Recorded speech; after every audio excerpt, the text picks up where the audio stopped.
estás facendo, filla? Ah, nada. Pero, ma, ¿quién es esta? Ah, esa é a foto da tua tataraboa. Estaba buscando por todos lados. Que fai neste libro? Que lle sucedeu?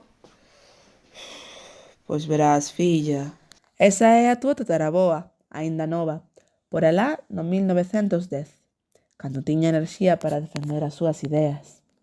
Esa foto sacaronlle pouco despois de levarse un desgusto na exposición da súa tese.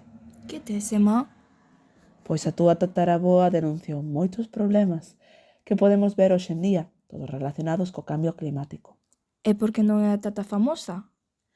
Porque ata chamaron tola.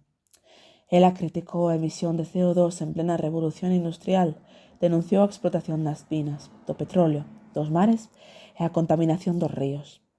Quería advertir sobre o seu descubrimento, sobre as súas teorías do cambio climático, pero que iba a facer ela, unha muller tan nova contra tanta autoridade industrial?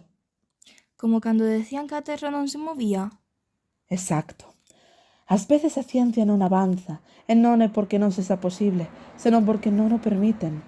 Naqueles tempos, a ciencia só servía para producir e potenciar, non para advertir nin equilibrar. Durante séculos, a xente creou que a Terra era o centro de todo, xa que era o máis cómodo e aceptado. Cando a túa tata, como dis ti, expuxo as súas opinións, sucedeu algo parecido. Pero, en fin, xa te deixo de dar a lata, que seguro que isto é aburrido para ti. Ademais, non quero que quedes con a idea de que a tata estaba tola, como lle fixeron crer. Por iso a ti te chamaban tola cando te separaches de papá. Sí, filla, sí, pero os verdadeiros tolos son os que xulgan sen saber.